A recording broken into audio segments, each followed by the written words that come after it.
Oh my goodness, it's the WC here with another classic, man. Another classic video. It's the 2024 NBA Finals review. The Boston Celtics have won in 5 games. I predicted it.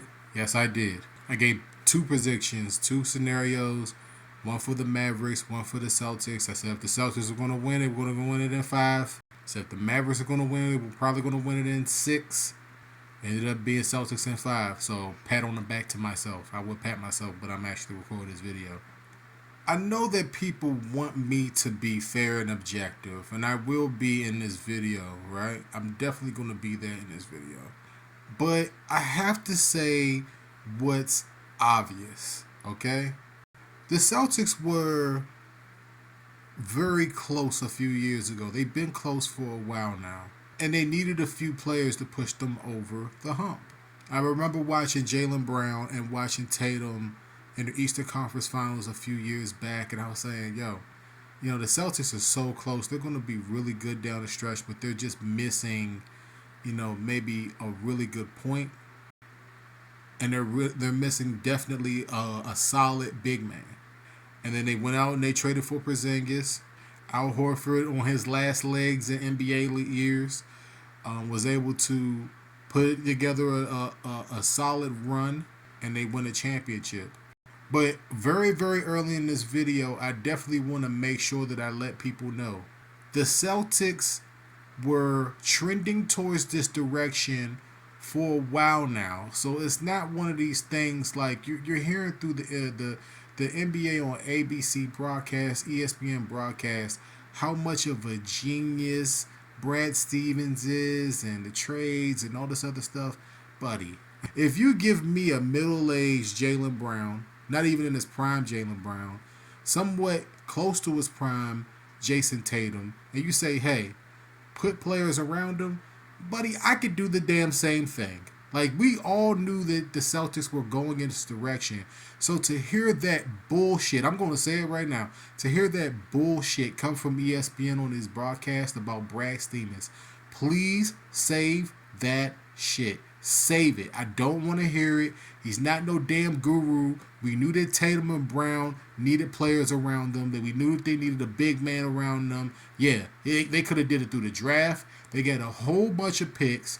I mean, like I said, they were built to win with these dudes eventually. We knew that they were going to win eventually, man. So that whole thing about Brad Stevens being some type of guru, please save that shit. I really don't want to hear it. We knew that Tatum and Brown were a few veterans away from being in the conversation to win championships. Now, what the tough part is for them to do it again and again and again, right?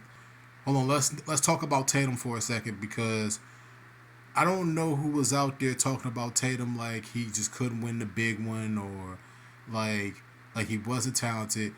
Like, we all knew that Tatum had the ability to be the guy that we thought he could be. It's just that the inconsistencies with Tatum was glaring. He wasn't as consistent as he probably should have been. But damn, think about it. He's younger than Jordan when he won his first title. He's younger than LeBron when LeBron won his first title. I mean, let's be real here. Let's be real. That's something that ESPN said that was true. Okay? I can actually agree with them on that. Him and Brown, like, we're not going to sit up here and say that him and Brown, like, we didn't have our thoughts about him and Brown.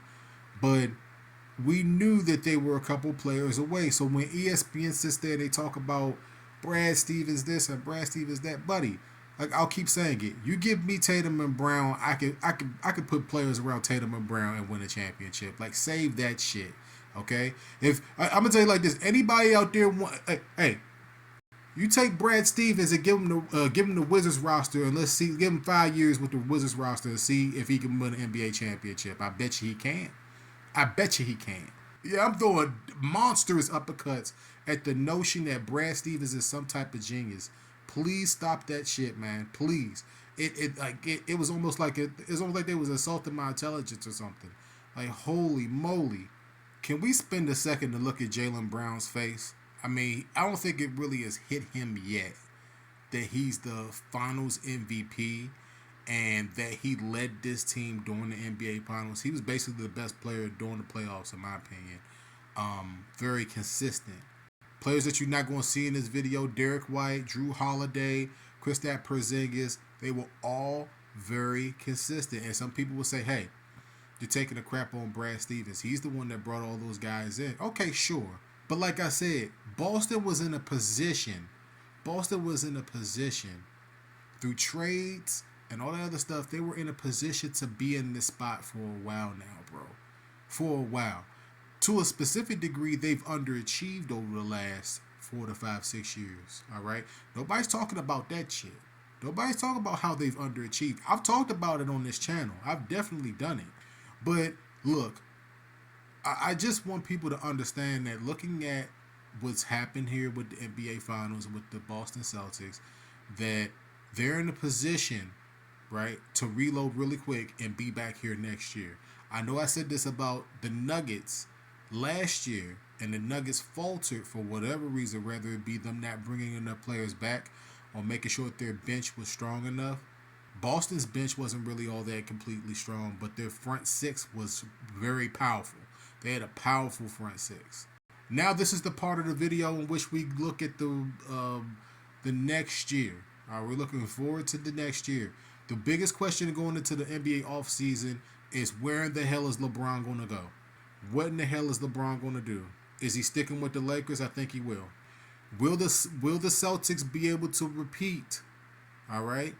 I know that's insulting to the Boston fans that that's the second story, but LeBron going where he's going to go is going to shift the NBA in different ways. It always has. What is Wemby going to do, man? Is Wemby going to develop? Is San Antonio? What is San Antonio going to do in the draft? We're going to find that out in the next week. Can Anthony Edwards and the Timberwolves recover, man? I mean, the higher beating the Nuggets. I've already spoken about the Nuggets. Can the Nuggets return to the NBA Finals next year? The West seemed like it was very tough, but the Mavs, like, you know, and I know I haven't mentioned the Mavs in this video yet. The Mavs, like, it's going to be hard for them to get back. This was Luka's window right here. I don't think that Luka's going to have too many more windows to get there unless he goes to like the Spurs or something.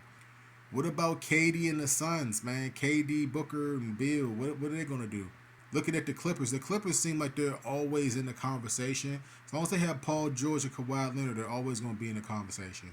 Looking at the East, can Joe Embiid get back to his healthy MVP status, man? Can he do it? Bronson in New York, will they get a healthy Julius Randle back? Are they going to shake some stuff up there to get to basically contend in the East? Jimmy B and the Heat are always going to be in that conversation. And then looking at teams on the rise, I think that Houston is going to be very, very good very, very quickly with the young talent that they got down there. It's only a matter of time with Houston. OKC is not going nowhere, man. They're not going nowhere, and they're going to be a problem. They're going to continue to be a problem, and I can't wait to watch it. I already mentioned Wemby, but I don't know if Popovich can get enough talent around him in order for them to be competitive.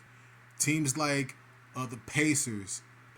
Can the Pacers add in another piece to be relevant in the Eastern Conference again? What about the Magic? Can the Magic rebound and add a young piece or more pieces? The Cavaliers look like they're locked and loaded to be in the East Finals next year. I mean, with health and all that other stuff being a concern, they seem like they might be one or two pieces away, maybe another shooter away. I'm going to mention the Wizards because, I mean, they got the second overall pick. That really doesn't mean anything, but this is the NBA, man. Sometimes a team could be just a superstar player away, and they've got Poole, they've got Kuzma. Unless they're going to move some parts, they could be right there in the playoffs next year in the East. What do you guys think about next year? Who are the front runners next year? All right?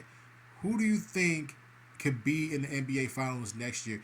I think that Denver is still Denver's class, man. I think that Denver is still the best put together team, but at the same time, it's like Denver's front six is not better than Boston's. So I expect Boston to be somewhere close to this next year, if not here. It's been a great NBA season. We knew it was Boston's game to lose, man. Middle of the season, middle of the year, they were doing stuff that was out of this world. We just knew it was their game to lose, and eventually it was. Let me know how you guys feel down below, man. And until next year, for my NBA subscribers, peace out, man. I love y'all. Stay tuned for more NBA content. I'll probably be doing an NBA draft breakdown of the first 10 picks coming up next week. I'll probably do that video for you guys and give you guys a synopsis of these players that are coming out of the NBA draft and their potential. And until then, peace out.